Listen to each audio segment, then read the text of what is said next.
Um endereço marcado por uma tragédia.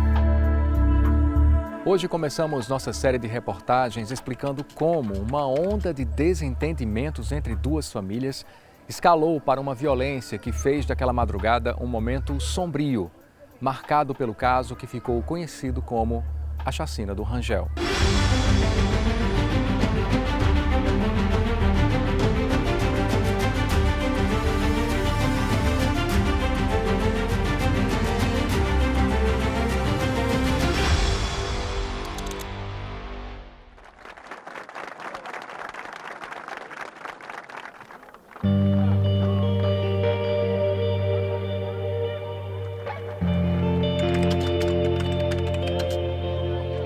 A gente escutou muito grito de desespero, né? Todo mundo aqui tá chocado porque os meninos só viviam aqui, brincando, né? Que eu tenho um pequenininho, então a gente ficou muito triste.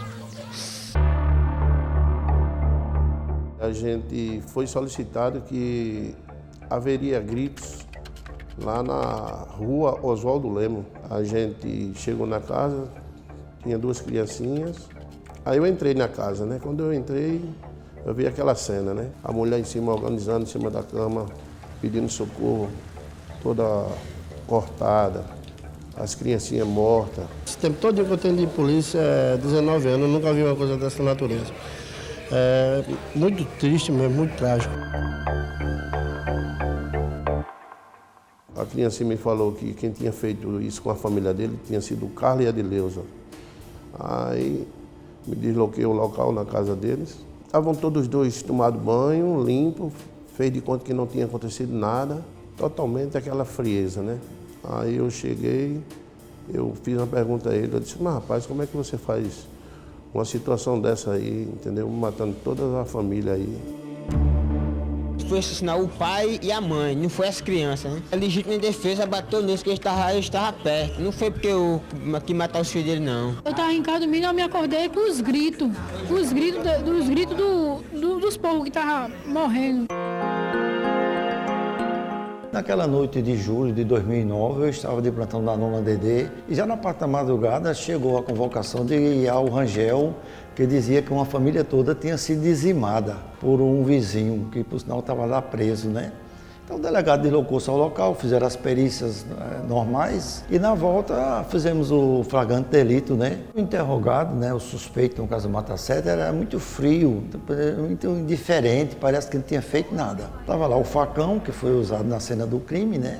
Melado de sangue, eu ao lado do delegado Deusdedito Filho, mas ele não colaborava muito com uma... Ele só foi dizer que foi ele, assumiu a culpa e negou a participação da mulher. A criança informou a ele que quem teria matado as crianças teria sido a senhora Adileuza. Agora está confirmado a participação dela, que foi a ter feito essa atrocidade com as crianças. Todos tínhamos o costume de ouvir os noticiários da manhã, não é? E aí envolvia notícias políticas, policiais, do dia a dia, do cotidiano da cidade. E naquele dia João Pessoa acordou com a notícia desse fato grave que aconteceu no bairro do Rangel. Essa dona de casa não esquece o desespero da criança. Ele praticamente berrava na rua. Meu pai e minha mãe... Como por aqui às vezes tem algumas confusão de briga, né? A gente ficou. Aí quando eu escutei alguém falando na rua, eu abri a porta. Aí quando eu dei de cara foi com o meu vizinho aqui, que é um rapazinho que mora aí, que foi trabalhar. Ele disse, dona Vilma, parece que mataram Moisés e esfaquearam a mulher dele. A chacina que ocorreu nesta casa de poucos cômodos chocou quem mora perto e surpreendeu quem esperava uma manhã como as outras. Essa hora você viu o filho dele descendo aqui, comprando pão para os irmãos tomar café. Subindo descendo e ele trabalhando. É uma pessoa excelente. Com a chegada do inquérito na Justiça, no Poder Judiciário, não é? Algumas coisas que a gente criou na cabeça de como o fato tinha acontecido, não é? Algumas coisas foram afastadas, outras foram confirmadas. Era preciso colocar na peça de acusação como o fato se desenvolveu e em que sequência as mortes aconteceram. E isso foi possível porque nós tivemos 2 vítimas sobreviventes e eles conseguiram, não é, relatar a sequência como os acusados entraram na casa, a sequência dos crimes de homicídios consumados que foram perpetrados. Fazendo de tudo, né? Para que ele pelo menos esqueça dessas coisas que aconteceram, que não vai esquecer, ele que viu tudo, né? A tragédia, viu tudo. Estava debaixo da cama, que ia morrer também, escutou quando ela estava amolando a faca lá de fora. Eles entraram na casa pela porta da frente, eles arrombaram a porta e tiveram acesso, não é? Executaram a primeira vítima na sala, né? Com diversos golpes de instrumentos contundentes, pérfuro contundente e cortante. Apesar da polícia só ter apreendido um instrumento, que era um facão, não só foi esse o utilizado pelos dois acusados para a prática dos crimes de homicídio.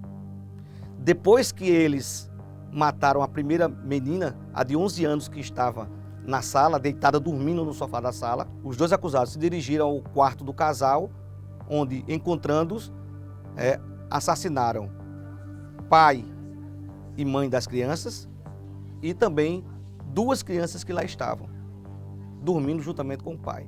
Da mesma forma como do primeiro homicídio, praticaram os outros 4, com diversos golpes de instrumentos contundentes, pérfuro contundente e cortantes. A intenção homicida deles é inequívoca pela forma como os crimes foram praticados, principalmente porque todos os golpes foram praticados em regiões vitais do corpo.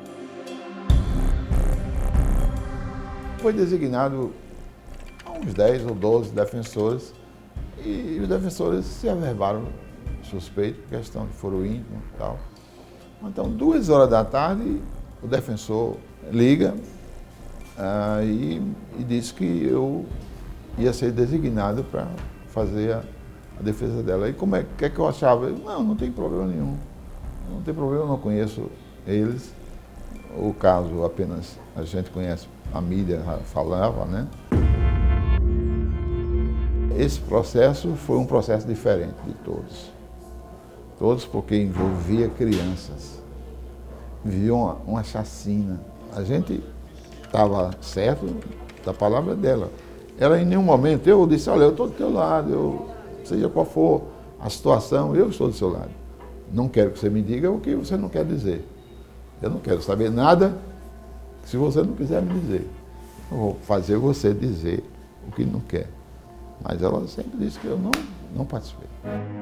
Para a opinião pública, há uma condenação. Mas essa opinião pública não tem acesso às peças do processo. E o júri vai ter a oportunidade de ouvir a acusação, vai ter a oportunidade de ver o outro lado da moeda, que é a defesa, então fazer o seu juízo de valor. Foi uma comoção muito grande da sociedade. A gente nunca viu um fórum tão agitado, eu tenho essa lembrança ruim do Tribunal do Júri lá no dia. O povo queriam assistir, queriam participar. 25 pessoas foram convocadas para fazer parte do Conselho de Sentença. Apenas 7 serão sorteadas na hora do julgamento e elas vão ficar aqui. São os 7 jurados nesta bancada diante do juiz, que será acompanhado apenas do escrivão. Ao lado direito do juiz vai ficar a acusação, Ministério Público e os assistentes. Ao lado esquerdo do juiz fica a bancada da defesa. Os 2 réus vão ficar sentados na fila da frente, acompanhados de uma escolta. Pelo menos 11 pessoas serão ouvidas, entre os réus, testemunhas de defesa e acusação. Um dos filhos que sobreviveu à chacina será ouvido como declarante. E será ouvida no outro plenário, apenas na presença do promotor, os jurados, sob a minha presidência, dos seus advogados de defesa e, evidentemente, de alguém da família, ou uma psicóloga, uma assistente social, para que se resguarde essa criança. Levamos apenas os jurados, o promotor e os advogados, deixamos o plenário do primeiro tribunal cheio de gente, de assistência, para não causar trauma na criança. E eu tive o trabalho de conversar com uma criança e, até de uma forma lúdica, explicar que aquilo ali todos eram Batmans. E chamei essa criança para brincar de Batman com a gente. Mas eu queria colher o depoimento da criança. E em meio àquela digamos assim, praticamente aquela descontração de brincadeira, porque nós estávamos togados, todos de preto, éramos realmente Batmans. Ele estava traumatizado e nós conseguimos, em meio àquela brincadeira, de vez em quando eu fazia uma pergunta sobre o processo e ele dizia como tinha sido. Foi uma coisa escancarada, o réu confessou, apesar da mulher negar, mas o réu confessou. A prova testemunhal apontou a autoria, dizendo que realmente foram os dois que participaram disso. A criança o viu e viu quando eles entraram dentro de casa, a criança sobrevivente, e não há como negar a autoria. E no final veio então a condenação.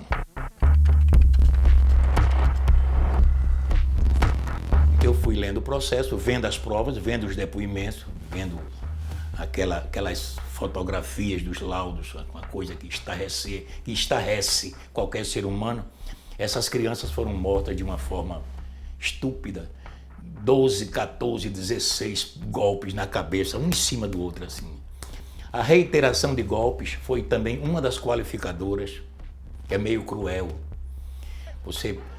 Não é como se você fosse matar alguém com crueldade ou sem crueldade. A morte por si só é deplorável, é condenável. Mas quem mata 24 foiçadas numa cabeça de uma criança de 3 anos de idade, quer dizer, foi uma agressão brutal.